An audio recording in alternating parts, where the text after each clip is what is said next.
Viver Bem, oferecimento show de prêmios Nordestão. Um ano inteiro de muita emoção e 300 prêmios para você.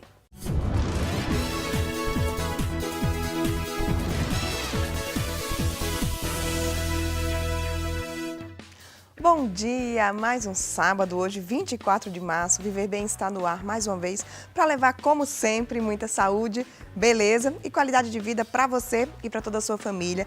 Saiba que além do programa nós também estamos presentes em todas as redes sociais. Siga os nossos perfis Guia Viver Bem no Instagram, no Twitter e no Facebook. E tem também nosso canal no YouTube que disponibiliza todos os vídeos que são exibidos aqui no programa para você.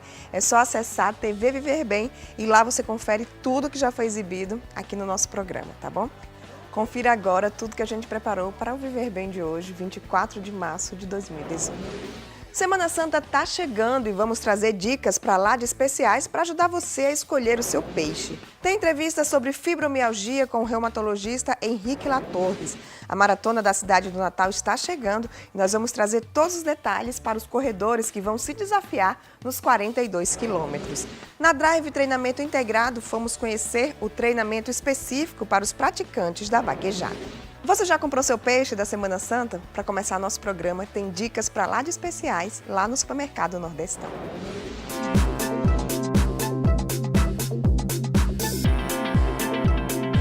Semana Santa chegando, o consumo de peixes aumenta bastante nesse período. Eu estou aqui no Nordestão, que eu vim conversar com a nutricionista Julimar Freire sobre esse alimento, como eu falei, que é bastante consumido na Semana Santa, mas que deveria, né, Julimar, ser consumido o ano inteiro, porque faz muito bem, não faz bem à saúde. Exato, o peixe é considerado um dos principais alimentos saudáveis, né?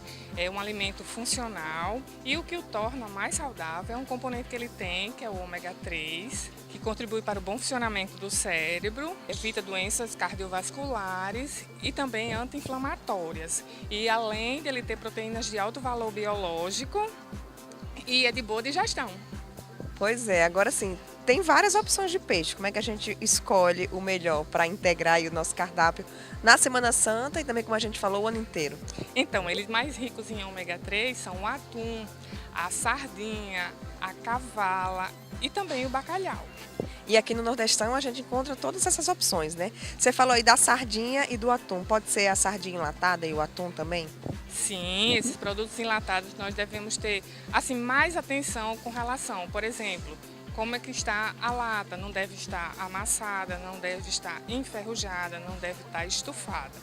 E também com relação aos peixes congelados, né? Devemos ter atenção, não pode estar amolecido e também a gente deve observar que não deve ter água nem excesso de gelo na embalagem. Julimar, agora vamos falar do bacalhau, que aqui a gente percebe, tem corte de bacalhau resfriado, tem dessalgado, qual é a diferença deles? Pois é, nós temos várias opções disponíveis, né? O salgado e também o dessalgado e o desfiado, que é muito prático, né? Hoje é uma praticidade imensa a gente pegar o bacalhau desfiado e já chegar em casa e já aprontar. Agora, receita, tem alguma receita para quem está em casa, quer incrementar aí seu cardápio da Semana Santa? Pois é, então a gente pode pegar um filé de peixe, colocar limão, alho, pimenta, umas fatiazinhas de cebola, tomate e até pimentão. Colocar embalado no papel alumínio e colocar no forno. Então é uma opção saudável, rápida e prática. E assim, um conselho para quem está em casa. Consuma bastante seu peixe na Semana Santa, mas também não deixe de colocar no carrinho o ano inteiro, né, Julimar? Nossa saúde agradece. Verdade. E a gente assim deve optar 2 a 3 vezes na semana, né, pelo consumo de peixe, porque por ser um alimento muito saudável.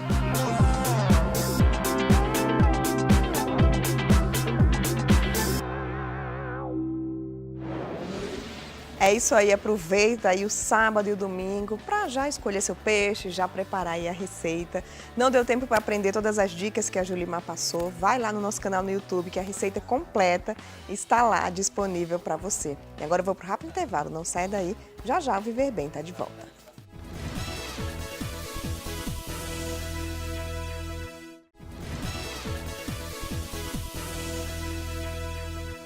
Viver Bem de volta. Esses dias a gente recebeu muitas dúvidas relacionadas à fibromialgia e decidimos convidar o reumatologista, o Dr. Henrique Latorre, para esclarecer todas elas e a gente conversar um pouquinho sobre essa doença que ainda é cercada de muitos mitos, né, doutor Henrique? Eu acredito que até para vocês médicos ainda é difícil explicar exatamente o que é a fibromialgia. O que é? Sem dúvida. A fibromialgia ganhou muita importância nos últimos anos, né? Por uma série de motivos, mas nos últimos 15 para 10 anos ela ganhou muita importância.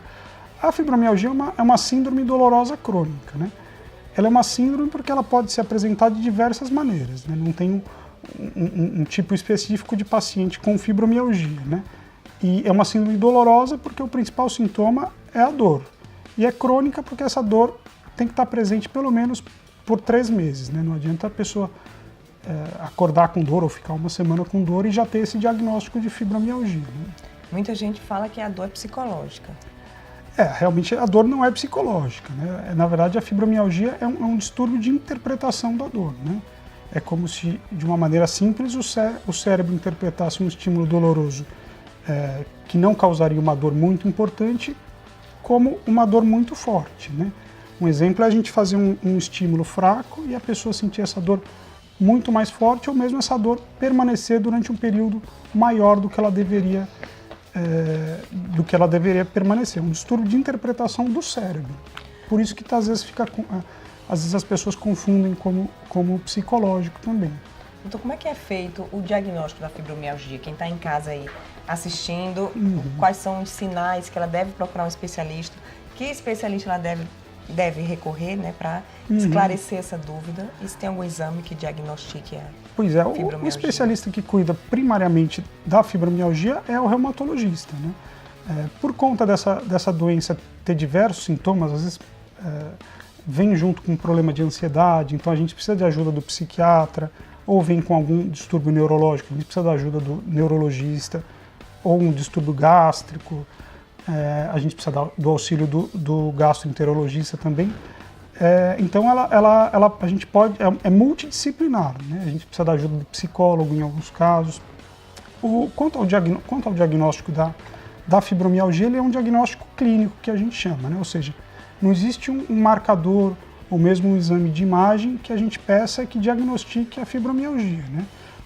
O diagnóstico é através da anamnese, né, que é aquela consulta com o médico, que ele vai perguntar algumas características da dor, a duração da dor, o que melhora, o que piora, e a partir disso ele vai solicitar alguns exames laboratoriais que têm a função de excluir outras doenças, né? Uma doença neuromuscular, uma doença de imunidade, uma deficiência de vitamina, um problema de tireoide, tudo isso pode simular a fibromialgia através de um quadro doloroso. Mas, em geral, na fibromialgia esses exames são normais, né? Então é um diagnóstico clínico e de exclusão que a gente chama, né? Como é que é o tratamento? O tratamento ele é dividido em 2 partes, né? Existe o tratamento medicamentoso e o não medicamentoso. O não medicamentoso, a gente tem diversas opções de tratamento, né? Sendo que o pilar desse tratamento é a atividade física, né? A atividade física a gente recomenda para 100% dos pacientes, obviamente se eles tiverem condição de realizar essa atividade física. A gente solicita, em especial, que seja uma atividade física aeróbica, né? Que a gente faça o exercício, fique cansado, saia suado, caso não haja contraindicação. E com relação ao tratamento medicamentoso, primariamente a gente usa medicações para modular a dor, né? Para que o cérebro interprete essa dor de uma maneira não tão forte como a paciente está sentindo. Muitas das pacientes elas têm sintomas ansiosos, depressivos, então a gente utiliza muito essas medicações antidepressivas no tratamento, né? Tanto para tirar a dor quanto para melhorar esse sintoma ansioso também que eventualmente ela possa estar sentindo. Era isso que eu ia perguntar, se a fibromialgia está relacionada à depressão, porque é muito comum, né? As pessoas sofrem com depressão também reclamarem da fibromialgia. Sem dúvida. Acontece, na verdade, os 2 caminhos, né? A paciente com depressão, com ansiedade, ela tem uma maior chance de desenvolver a fibromialgia, até porque a paciente, em geral, ela tem uma dificuldade para dormir, tem uma insônia, acorda já de manhã cansada, permanece às vezes o dia todo com dor, então só isso por si pode gerar já sintomas depressivos, de ansiedade. E ao mesmo tempo, a fibromialgia, ela pode, ao mesmo tempo, desculpa, a depressão, ela pode desenvolver a fibromialgia com mais facilidade também. Doutor Henrique, você falou a paciente. Homem sofre também com fibromialgia? Ou eles estão livres também? Foi um vício eu acho que da especialidade mesmo, porque a reumatologia, inclusive a fibromialgia, ela é muito mais prevalente em mulheres, né? Mais ou menos 70%, 80%, até 90% das pacientes que têm fibromialgia, elas são do sexo feminino. Mas isso não quer dizer que homens também possam desenvolver a fibromialgia mesmo numa prevalência menor. Até crianças, idosos também podem. Os sintomas são os mesmos, tanto nos homens como nas mulheres, essa dor prevalente. Exatamente. São sintomas muito variados, né? Eles podem, desde um formigamento nas pernas, né? Uma dor nessa região cervical, alteração do hábito intestinal, então ela pode vir junto de outras síndromes, como a síndrome do intestino irritável também. Não existe um paciente com fibromialgia, existem vários tipos, mas os sintomas nos homens e nas mulheres são muito semelhantes. Doutor Henrique, temos várias perguntas, como eu falei no início, né, que foram enviadas. Vou fazer rapidinho para dar tempo da gente esclarecer as dúvidas de todo mundo. O Felipe Marcos, ele gostaria de saber se fibromialgia é um tipo de reumatismo. O termo reumatismo é um termo que a gente utiliza mais da maneira popular, né? A gente costuma chamar de doenças reumatológicas, né? Mas dentro desse espectro dos reumatismos, a gente pode falar que a fibromialgia é um tipo de reumatismo, né? Que ele acomete principalmente os tecidos, o tecido músculo-esquelético, né? São tendões, músculos, bursas. Nesse sentido, a gente pode chamar de reumatismo. Ele está dentro do espectro das doenças reumatológicas, né? Tem alguns pontos que são chaves assim para o diagnóstico? Quem tem fibromialgia sente dor aqui e ali. Tem os pontos que são mais prevalentes? Sim, são chamados os tender points, né? Antigamente, 15, 20 anos atrás, a gente utilizava até eles para fazer o diagnóstico da fibromialgia, né? Isso mudou um pouquinho, né? São alguns pontos dolorosos nessa região cervical, nessa região do dorso, na região dos membros superiores. São pontos que geralmente eles estão mais dolorosos nos pacientes com fibromialgia, né? Mas a gente utiliza eles ainda no exame físico da fibromialgia, mas eles não são essenciais, eles são auxiliares no diagnóstico, né? É uma dúvida que surgiu agora. Você falou da prática de exercício, mas o yoga, a meditação, uma massagem relaxante também ajuda? Ajuda, sim. A amenizar esses sintomas? Ajuda, sim. A gente utiliza também muito dessas terapias alternativas para o auxílio da dor. Acupuntura, terapia cognitivo-comportamental, que é aquela terapia que tenta auxiliar na compreensão da doença, na compreensão do quadro doloroso. A gente utiliza, sim, acupuntura, RPG, em algum caso que for mais ligado a alguma alteração de coluna. Então a gente utiliza, sim, são tratamentos auxiliares, né? Doutor Henrique, Maria das Graças, lá de Maceió, ela disse que Lady Gaga cancelou um show no Brasil por causa da fibromialgia. Foi. Se realmente a fibromialgia deixa a pessoa incapacitada de trabalhar, Não é uma via de regra isso, né? São casos graves, né? Realmente, Lady Gaga, pelo que se consta, ela é portadora de fibromialgia também. E, se não me engano, foi o ano passado que ela teve uma crise incapacitante, né? A ponto de ela não vir fazer show no Brasil por conta dessas dores. Não é uma via de regra. Existem casos mais brandos de fibromialgia, né, que com exercício físico, uma medicação durante um tempo médio, a médio prazo, as pacientes conseguem melhorar, sim. Mas, em alguns casos, também pode ser incapacitante, sim. Olha só, Olivia Silvia, lá de Maceió. Ela diz que todos os médicos falam que ela deve fazer exercício para melhorar a fibromialgia, mas não consegue, pois o pouco que ela faz, ela sente dor. Tem alguma outra alternativa? Sempre tem alternativa, né? Como eu disse, os exercícios aeróbicos são aqueles mais indicados nas pacientes com fibromialgia. Porém, a gente tem que sempre respeitar o limite da paciente, né? Lógico que se a paciente faz um exemplo, uma caminhada de 10 minutos, volta para casa, fica uma semana com dor, esse não é o exercício mais indicado para ela. Então a gente pede para fazer algo mais leve, eventualmente uma hidroginástica, alguma coisa que que não deixe ela com dor, mas o limite, sem dúvida, que é o corpo. Eu costumo sempre pedir para as pacientes iniciarem com uma atividade, primeiro, que elas gostem, né? Que elas sintam prazer de fazer. Que também vai ajudar, eventualmente, né? uma dança, se não tiver nenhum problema osteoarticular, um problema cardíaco, que ela possa fazer esse exercício de dança, é indicado sim a dança, sim. Se a paciente gostar, pode sim ser feito. Doutor Henrique, infelizmente nosso tempo é curto, mas eu vou fazer só mais uma, que é do Pedro Henrique. Ele disse que a minha dor, muita gente diz que minha dor é psicológica. E mesmo tendo esse diagnóstico de fibromialgia, eu sou alvo de muito deboche, até na minha casa. É uma dor real ou é coisa da minha cabeça? Não, sem dúvida que é real, né? As pacientes, ou os pacientes, inclusive ele, às vezes sofrem até de um certo preconceito, até porque não existe um exame que a gente comprove que o paciente tem fibromialgia e nem como um exame que a gente mensure a dor, né? Veja o quanto de dor que o paciente está sentindo. O que eu oriento, às vezes, é vir com um familiar junto, né? Até para a gente explicar o que é a fibromialgia, porque até para os médicos às vezes é um pouco difícil saber o que é a fibromialgia, caso não seja um especialista na área, é difícil entender.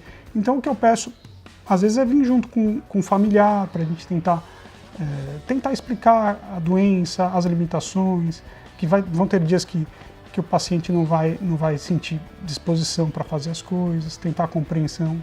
Então os pacientes, em geral, eles sofrem de um certo preconceito, sim. Então esse apoio do marido para a esposa, ou da esposa para o marido, dos filhos, é importante, né? Para Sem ajudar dúvida, que ele saia da crise, que ele vença. Melhora o prognóstico, faz com que a gente retire as medicações mais rápido. Isso faz muita diferença para a presença da família no tratamento, sim. Ótimo. Doutor Henrique, muito obrigada Obrigado por essa entrevista pelo tão convite. esclarecedora. E assim, quem está em casa, quer encontrar o doutor Henrique, como é que as pessoas lhe encontram? Você está também nas redes sociais? Estou nas redes sociais também. Tem o telefone do consultório, que é 3616-8089, ou pelo Google mesmo, pode me achar também, doutor Henrique Latorre. Muito obrigada, doutor Henrique. Obrigado. Volte sempre aqui no nosso programa. Obrigado pelo convite. E a gente vai para o rápido intervalo. Não sai daí, só um minutinho, o Viver Bem está de volta.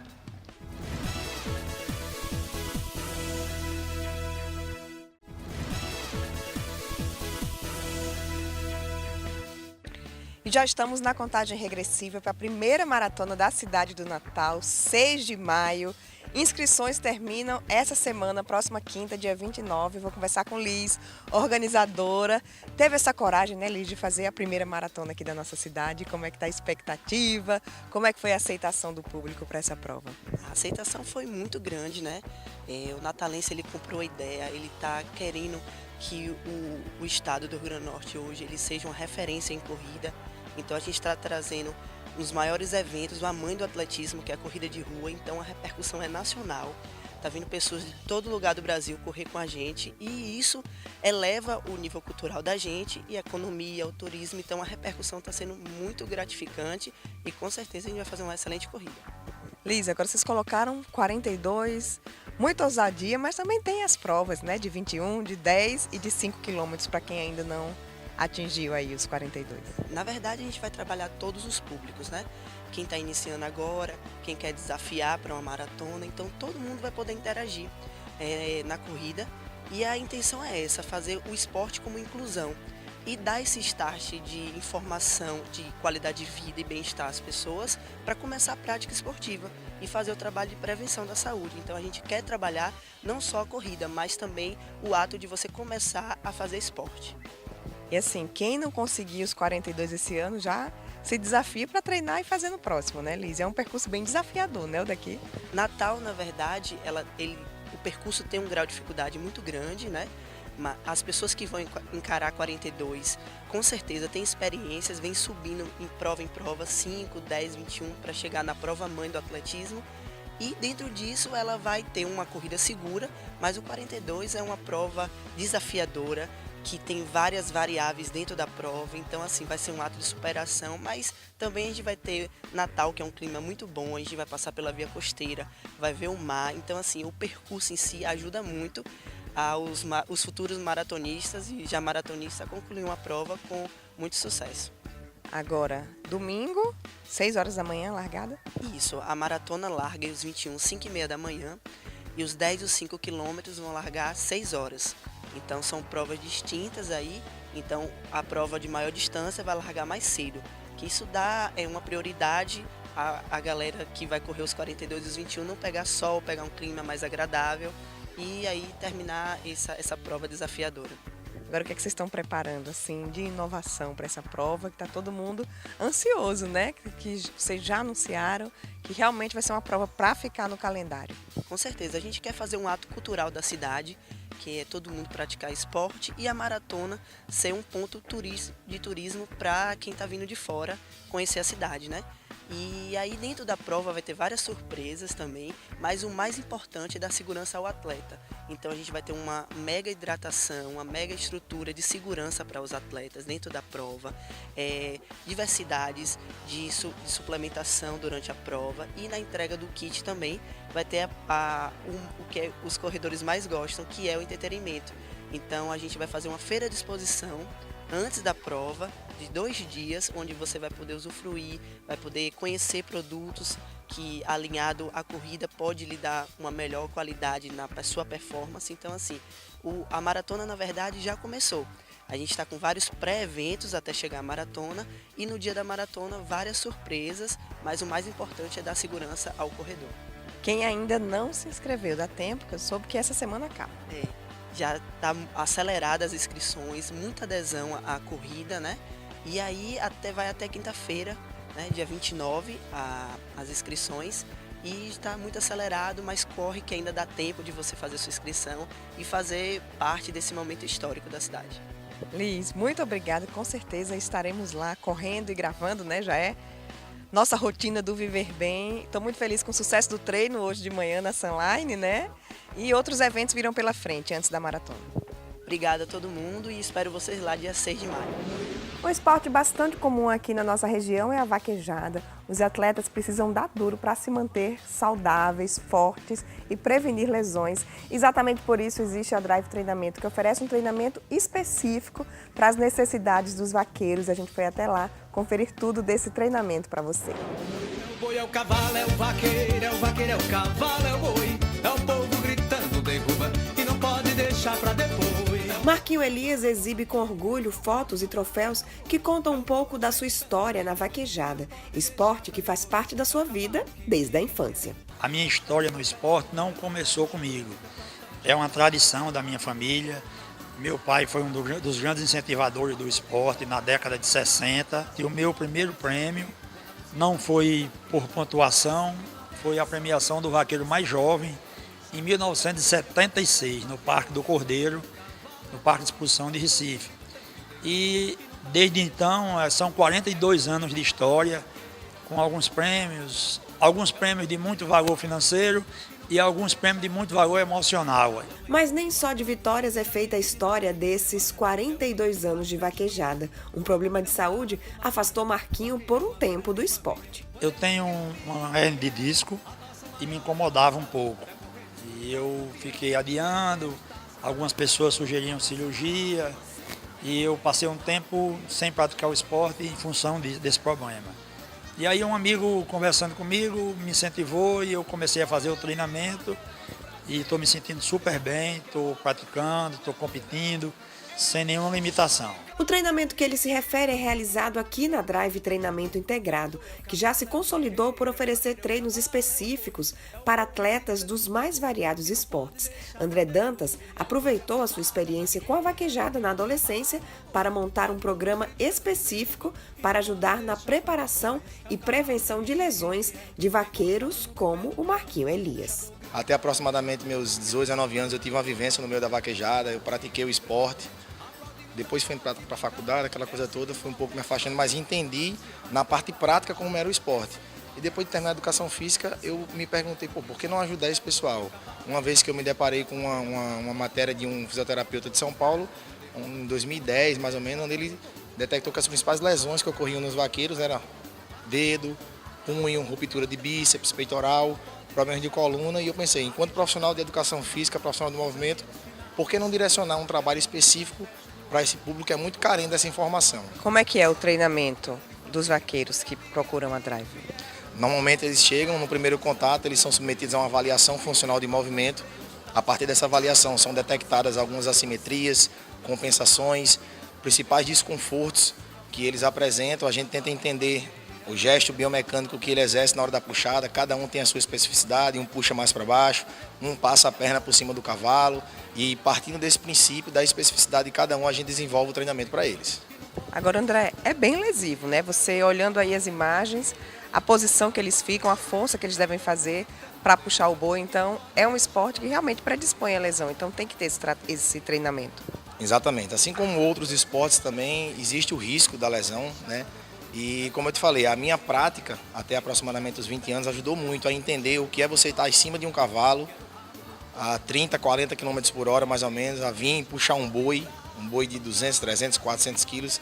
E realmente, se não estiver preparado para isso, vai se machucar. E o que a gente frisa é bastante isso, não deixe isso acontecer. Tente fazer um trabalho preventivo para que, se isso acontecer, em vez de ser uma ruptura total de um músculo, ser um estiramento. Porque a lesão não tem como ser evitada, mas você tem como criar artifícios, mecanismos para, se ela vir acontecer de uma forma mínima.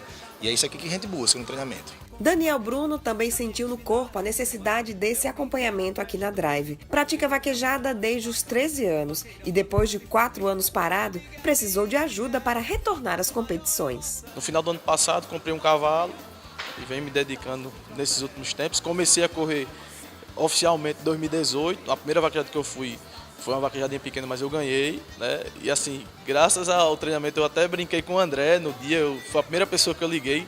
Assim que eu ganhei, eu liguei para ele, mandei a foto do troféu para mostrar ele assim e agradecer, né? Porque quando eu voltei a treinar, eu sentia muitas dores, né? Porque pelo tempo que eu fiquei parado, eu ganhei peso também, então eu sentia muitas dores. No começo eu estava sentindo bastante dores, eu tinha um problema na virilha, que eu acho que era ocasionado pela vaquejada, porque a gente abre muita perna na hora de puxar o boi, então eu sentia muitas dores e com os alongamentos e treinamentos eu venho fazendo fortalecimento na virilha e pararam as dores. Outro vaqueiro que treina aqui na Drive é o Natan Queiroz, uma das principais revelações da vaquejada atualmente. Ele é novo, mas já traz no corpo as marcas das lesões que sofreu com o esporte. Eu passei por 2 momentos muito difíceis na minha vida, que foi minhas duas cirurgias que eu fiz. Uma foi em 2016, que foi essa do meu ombro. Foi uma cirurgia muito complicada, muito dolorosa. Consegui passar exatamente com 1 ano exato. Dia 24 de julho de 2017 eu tive que operar o dedo. Que para mim foi hoje está sendo um negócio muito complicado, que eu ainda não voltei, que eu estou trabalhando, voltar ele ao normal. Então, esses treinos aqui específicos, você acha que é importante para ajudar aí nesse retorno? Só não acho, como indico, ser super importante. Só você entrando para saber o tanto que isso é importante, o tanto que fortalece. Hoje eu posso me dizer que eu sou um atleta de vaquejada que concorre à categoria amador, mas hoje eu me trato como um profissional. Então, você acredita que se esses treinos já tivessem sido feitos antes, você teria evitado aí essa lesão no ombro, no dedo? Com certeza, com certeza. A gente precisa se programar para o esporte que a gente pratica, que é um esporte muito prazeroso, enfim, mas que traz muita lesão. Se eu tivesse prevenido, eu tinha certeza que nada disso tinha acontecido. Mas foi bom, aprendi, caiu na realidade, se viu como lição e hoje eu estou aqui, né? Me dedicando cada dia que passa do meu dia a dia, quando eu tenho tempo, para estar aqui fortalecendo meus músculos, fortalecendo meus ossos, minha estrutura física e me dedicando para ser um dos melhores vaqueiros do Brasil esse ano, com fé em Deus. É o boi, é o cavalo, é o vaqueiro, é o cavalo, é o boi, é o povo gritando, derruba. Então, André, os vaqueiros que estão assistindo o Viver Bem, o que é que eles precisam fazer para dar início a esse treinamento? Como é que é esse processo, né? Do início para a definição do treino e os resultados que vêm depois? Primeiro fazer o contato ou seguir a Drive nas redes sociais, no Instagram da Drive Treinamento, ou fazer o contato via WhatsApp, telefone 981668383, marcar uma aula experimental, onde a gente vai entender um pouco mais sobre essas limitações que ele apresenta hoje, ou se ele não apresenta nada, aonde ele quer chegar, o que é que ele quer com o esporte. E a partir daí a gente traça uma estratégia específica, personalizada para ele, como é o método que nós trabalhamos aqui, né, de forma personalizada. É o povo gritando, derruba, e não pode deixar para depois. Não importa se o seu esporte é vaquejada, futebol, corrida de rua, Se é triatlo, natação, vôlei, basquete, tanto faz. A Drive Treinamento Integrado oferece um treinamento específico para os seus objetivos, para melhorar sua performance, prevenir lesões e fazer com que você continue aí praticando o seu esporte preferido na sua melhor forma. Nosso programa de hoje chegou ao fim. Muito obrigada por sua audiência. Lembre-se que você pode continuar interagindo com a gente todos os dias da semana. Nós disponibilizamos para você o WhatsApp do Viver Bem, que é um canal direto com a nossa produção. Se você tiver alguma sugestão para o programa, alguma dúvida, alguma crítica, manda para a gente, que a gente adora receber os recados de vocês. Um beijo para todo mundo de Maceió que está sempre interagindo com a gente. Muito obrigada pela audiência de vocês. Sigam nossos perfis nas redes sociais, Guia Viver Bem no Twitter, no Instagram e no Facebook. E TV Viver Bem é o nosso canal lá no YouTube, que você pode acompanhar o nosso programa todos os dias da semana, a qualquer hora do dia. Ótimo final de semana e no próximo sábado, 9 horas da manhã, a gente se encontra mais uma vez aqui na Band. Tô te esperando, afinal Viver Bem é o que todo mundo quer.